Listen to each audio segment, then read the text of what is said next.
Queridos hermanos y hermanas, celebramos hoy día esta gran fiesta de los dolores de la Santísima Virgen. Y lo celebramos aquí en esta iglesia parroquial dedicada a su memoria, para recordar a aquella que permaneció fiel al pie de la cruz, como acabamos de recordar en el canto, y ella nos hizo comprender que el sufrimiento es parte de nuestro camino, es parte de nuestra vida y es parte de lo que el Señor tiene pensado, pero no como un castigo, sino que como una manera de caminar en esta vida, de purificarnos y de llegar a la vida eterna. Por razón misteriosa que podemos algunas veces meditar, Jesús quiso seguir este camino, el camino del dolor, para redimirnos, para pagar nuestras faltas. Y entre las razones que dan los teólogos es precisamente que asumió algo que estaba presente en nuestra naturaleza, porque Él se hizo igual a nosotros en todo, menos en el pecado. Y en la naturaleza humana está presente el dolor después del pecado original. Dolor moral, dolor físico, dolor por las cosas que ocurren alrededor nuestro, el dolor de la muerte que entró al mundo por el pecado y tantas otras circunstancias de la vida que nos hacen sufrir. En este día, que es también el día del enfermo, aquellos hermanos nuestros que están pasando momentos difíciles, algunas veces en el último instante de su existencia terrena, también miramos a la Virgen para comprender ese dolor, para recordarnos, como dice el Papa, que los enfermos son un tesoro, los enfermos son un bien, porque nos ayudan a purificarnos y a purificar el mundo. Se nos ha olvidado algunas veces este aspecto de nuestra vida, que es precisamente el poder sufrir unos por otros, como Jesús sufrió por nosotros. Que si nosotros ofrecemos nuestros sufrimientos, nuestras debilidades, nuestros dolores, esos dolores purifican a uno mismo y purifican a otros. Y esa es la raíz esencial precisamente de la redención. Jesús murió por nosotros por amor. Jesús cargó, dice la Escritura, con nuestros pecados. Y nosotros, con nuestros sufrimientos y dolores, podemos cargar con los pecados del mundo y podemos aliviar a Jesucristo del dolor que le producen las ofensas y las faltas que hoy día cometemos todos nosotros y especialmente en el mundo entero en contra de su amor. Por eso quisiera tocar en este día también un tema tan vigente en estas circunstancias, en esta nueva o intento de nueva visión del ser humano que quieren algunas veces imponer. Las ideologías nos hacen aparecer como dueños de nosotros mismos.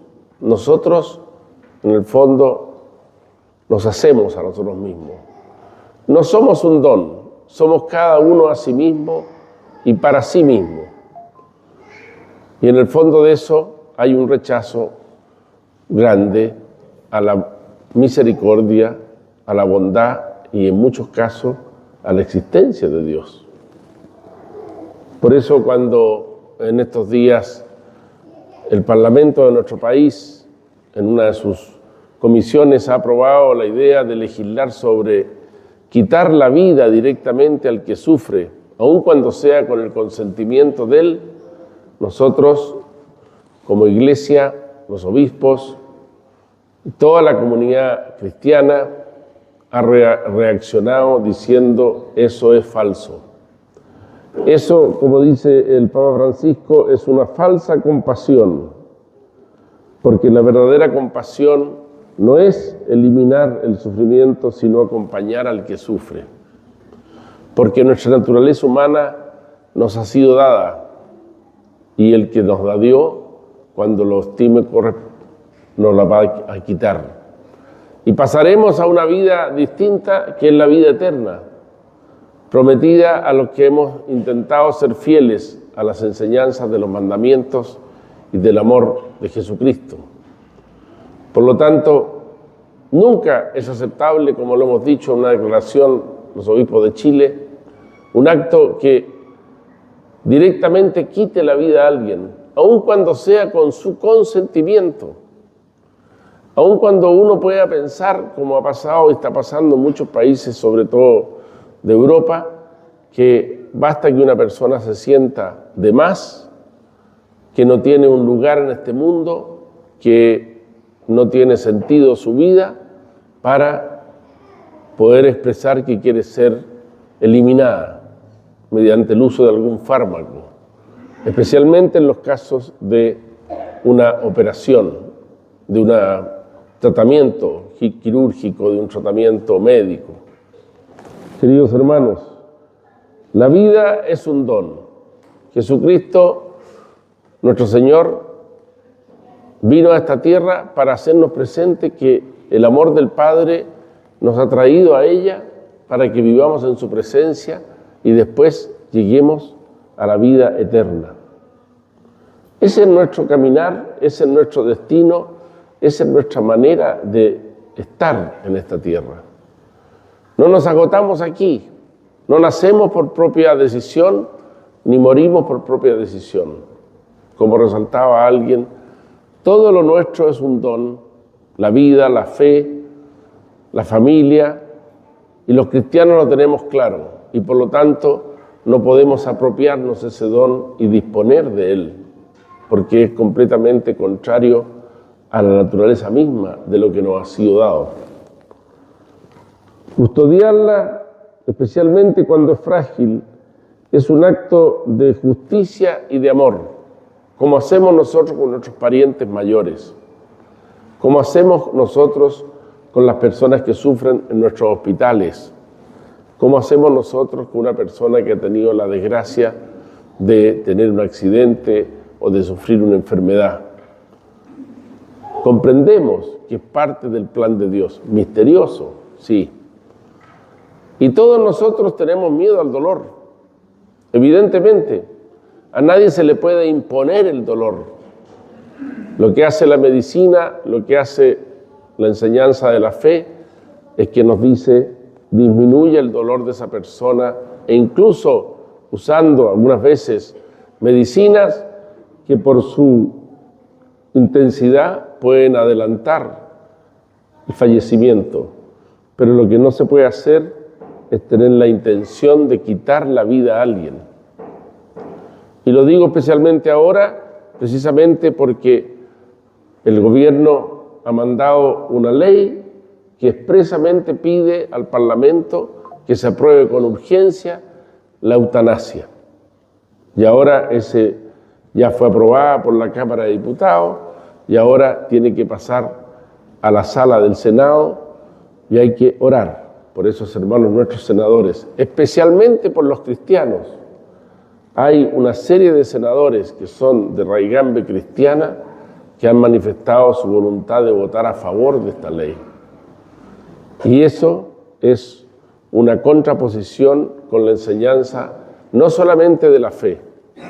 Ya los antiguos, antes del cristianismo, como Aristóteles, Platón, la Torá, que es el libro sagrado de la religión musulmana, la misma Biblia, el Corán, la Torá, que es el libro sagrado del pueblo judío, todos estos se oponen a la muerte de alguien para evitarle el sufrimiento.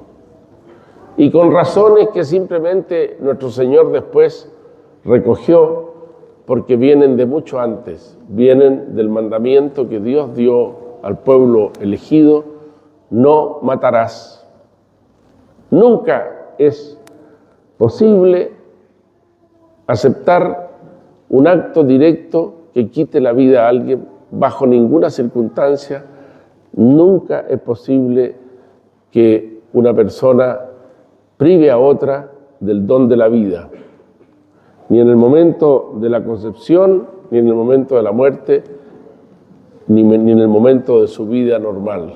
Y por eso la Iglesia rechaza esta legislación, esta posible legislación, y como cristianos nos ponemos a orar para precisamente evitar que en Chile se cometa un acto de esta naturaleza, de esta gravedad. Para los que le interesen, en la página web del Obispado y de la Conferencia Episcopal, iglesia.cl, está explicado y está publicado un pronunciamiento que hemos hecho a los obispos que da razones de todo tipo, religiosas, también naturales. Un médico está hecho, aquí tenemos entre nosotros algunos, su ciencia es para curar, para aminorar el dolor, para salvar a una persona. Ahora, según la legislación que se quiere hacer, como ya se ha hecho en muchos países del mundo, el médico tendrá en algunas circunstancias la misión de quitar la vida directamente. Es distinto usar cuidados paliativos, como se llaman, que vayan disminuyendo el dolor, aunque esos cuidados sean de tal intensidad que puedan hacer que la persona incluso pierda la capacidad de vivir y fallezca. Es distinto eso que aplicar un fármaco o dejar de aplicar un fármaco para que la persona directamente muera. Eso se llama homicidio. Eso se llama suicidio asistido, porque cuenta además con la voluntad de la persona. Cuando una persona tiene la desgracia de llegar al aborto, una mujer movida por sus momentos de dificultad, por su ansiedad, por su dolor, etc. Bueno, pero hay conciencia muy clara de que había ahí una vida que fue ya terminada. Y algún sentimiento queda siempre en el alma de decir: aquí se hizo algo que no está bien. Y lo sabemos porque tratamos en nuestra diócesis a muchas hermanas nuestras y hermanos nuestros también, porque muchas veces también los hombres tenemos que ver con esto al permitir que esto ocurra. Personas que viven el síndrome post-aborto. Pasados muchos años, todavía esa realidad da vuelta y vuelve una y otra vez a la mente y al corazón de esa persona. Y muchas veces esa persona pide ser absuelta en la confesión y es absuelta una y otra vez, y sin embargo no se va, porque el efecto psicológico que ha producido aquel acontecimiento doloroso la deja marcada para siempre. Ayer me contaba, y lo contábamos en el canal de televisión nuestro, contaba uno de los panelistas que había estado con un grupo de personas mayores y uno de ellos, quizá ya enfermo, planteó a nivel teórico esta idea, diciendo: bueno, yo tengo esta enfermedad irroga un montón de gastos. Esta enfermedad puede significar que yo, si la prolongo, implique para mi familia continuar muchos años pagando tratamientos y cosas por tratar de mantenerme con vida. ¿No sería mejor, decía esta persona, que se me aplique algún fármaco porque ya simplemente no hay vuelta y yo les ahorre todas estas dificultades a ustedes? Estaba allí su señora. Y la señora reaccionó y le dijo: sí, para ti parece que sería mejor, pero para nosotros vamos a quedar toda la vida en nuestra mente con la idea de que nosotros permitimos que tú murieras. Y especialmente yo, que he sido tu esposa durante 60 años. Y ese dolor y ese mal se va a ir acrecentando y va a pasar de familia en familia. Otros de los que estaban ahí contaban que al entrar en momentos difíciles, su padre, el doctor le dijo, podemos hacer esto. Esto no ocurría en Chile, ocurría en un país americano distinto. Y le dijo, pero yo no le voy a dar nada, usted tiene que darle la pastilla. Y se la dio. Y se murió. Y esa persona, que es conocida de este que hablaba, lleva toda su vida pensando que ella fue la culpable de la muerte de su padre.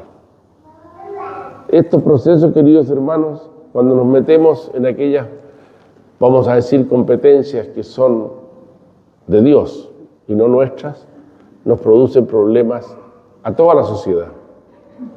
Y sin embargo, hay personas que quieren hacerlo, quieren imponerlo, quieren establecerlo por ley. Lo que se debe establecer es que el Estado y nosotros, familias, gastemos lo que sea necesario para aliviar cuanto sea posible el dolor de nuestros enfermos, para que tengan un buen morir, un morir sano, un morir en paz, un morir rodeado de los que lo aman, pero no un morir que sea consecuencia de un acto directo de quitar la vida, como es suspender los tratamientos completamente o algunas veces aplicar un fármaco que le termina la vida a esa persona. Hoy día celebramos aquí nuestra fiesta de los dolores. El dolor para nosotros es algo que nos produce a todos. Y cuando lo hemos tenido, aun cuando sea un pequeño dolor, un dolor secundario, nos damos cuenta cómo será esa intensidad si es un dolor físico que hiere y que se mantiene en el tiempo. Pues bien, animémonos a tener esa visión cristiana. El Señor sabía que su dolor era nuestra salvación y lo aceptó. Y también a Él le trataron de dar narcótico. Acuérdense cuando estaba en la cruz, le trataron de dar un poco de vinagre con hiel para que se le disminuyera en un acto de piedad de uno de los soldados, y Él lo rechazó. Nosotros no somos el Hijo de Dios. Tenemos que aceptar esos tratamientos, pero también tenemos que darnos cuenta de que la vida tiene su curso, tiene su manera, Dios está presente, Él nos lleva y nos hace caminar por el dolor para nuestra salvación y la salvación del mundo entero. Por eso, queridos hermanos, al ver a nuestra Madre del Cielo, con Jesús en sus manos al pie de la cruz, al oír, como hemos oído recién, esa bella canto que se usa en esta fecha, que va relatando los dolores de María, estaba la Madre dolorosa junto a la cruz lacrimosa, al pie de su Hijo, llorando. Pensemos que una sociedad como la nuestra, si se abre a aceptar que se pueda quitar la vida a los enfermos en ciertas circunstancias, simplemente está yendo contra la ley del Señor. Y cuando son los órganos del Estado los que permiten transgredir los mandamientos, como ocurre con la ley de aborto, como ocurre con el aborto libre, para qué decir, como ocurre con la eutanasia, entonces toda la sociedad pierde su fundamento. Y no tenemos que extrañarnos de la violencia, no tenemos que extrañarnos de las muertes que hay entre nosotros, no tenemos que extrañarnos de nuestras maneras de tratarnos duras y difíciles a veces, porque hemos roto el hilo conductor de la dignidad de la persona y nos hemos puesto nosotros precisamente como jueces, y no somos jueces. Tenemos un juez como leíamos, como se lee en la misa de hoy, si no hubiera sido la fiesta de los dolores aquí, que es el Padre amoroso, es el Hijo pródigo que vuelve nosotros. Y Él se sabrá cómo nos va a aliviar a cada uno de nosotros con la ciencia médica, con la oración, con la cercanía de nuestros seres amados, en ese momento definitivo y final, cuando para todos nosotros es el cambio, pero es un cambio para el bien. No es un cambio para el mal, es un cambio para ir a vivir para siempre con Cristo en Dios, como dice San Pablo. Pidámosle hoy día a la Señora de los Dolores, que la vemos ahí, lo veo yo en la catedral, tanta gente que entra a rezar a la Pietà que está ahí, a la entrada de la catedral, y se sientan ahí, porque van a eso, a confiarle a ella los dolores que ellos tienen, o que personas muy cercanas tienen. Pidámosle a ella que nos ayude a vivir nosotros el sentido del dolor en cristiano. Si tenemos fe, si vivimos en la comunión con Jesucristo, nada tenemos que temer. Él vendrá en nuestra ayuda, Él saldrá en nuestro auxilio con los auxilios espirituales, pero también con los auxilios materiales. Pidamos para que la autoridad se dé cuenta de que deben invertirse muchos mayores recursos en los cuidados paliativos, en una medicina que ayude a las personas a vivir y a morir bien, antes que establecer un sistema que permita, y después se va extendiendo, que una persona diga, yo quiero morir, y el médico y el cuerpo médico esté obligado a hacerlo. Pidamos, hermanos, son cosas muy importantes. De repente en las sociedades se tocan aspectos esenciales de su vida y sus fundamentos, y hoy estamos tocando uno de ellos. Que el Señor ilumine a los legisladores, que el Señor nos ilumine a nosotros a la hora de escoger a los que son los legisladores, que lo tendremos que hacer en unos meses más, pensando en estos grandes bienes, en estos grandes principios. Hay muchas cosas que se pueden discutir, que uno puede tener opiniones distintas para allá y para acá, pero en estas cosas esenciales tenemos que ser exigentes, porque si se toca el fundamento de nuestra relación con Dios, toda la sociedad se desmorona y vienen muchos males, como de hecho están viniendo sobre el mundo en el tiempo presente. Que María Virgen, Nuestra Señora de los Dolores, que hoy día celebramos aquí en esta bella iglesia, nos ayude a comprender que el camino del amor, como saben todos los que están aquí, pasa siempre por el dolor. Que el camino de una madre pasa siempre por el dolor, que el camino de un padre pasa siempre por el dolor, que el camino de un obispo pasa siempre por el dolor. Todos nosotros, por pequeños que seamos, por jóvenes que seamos, sabemos que hay algo misterioso, porque Él nos lo enseñó y le dio sentido. Y ella lo confirmó al estar siempre al lado de su Hijo en los momentos de dolor, y particularmente al pie de la cruz, junto a Jesús. Que así sea. Amén. Hermanos, pongámonos de pie.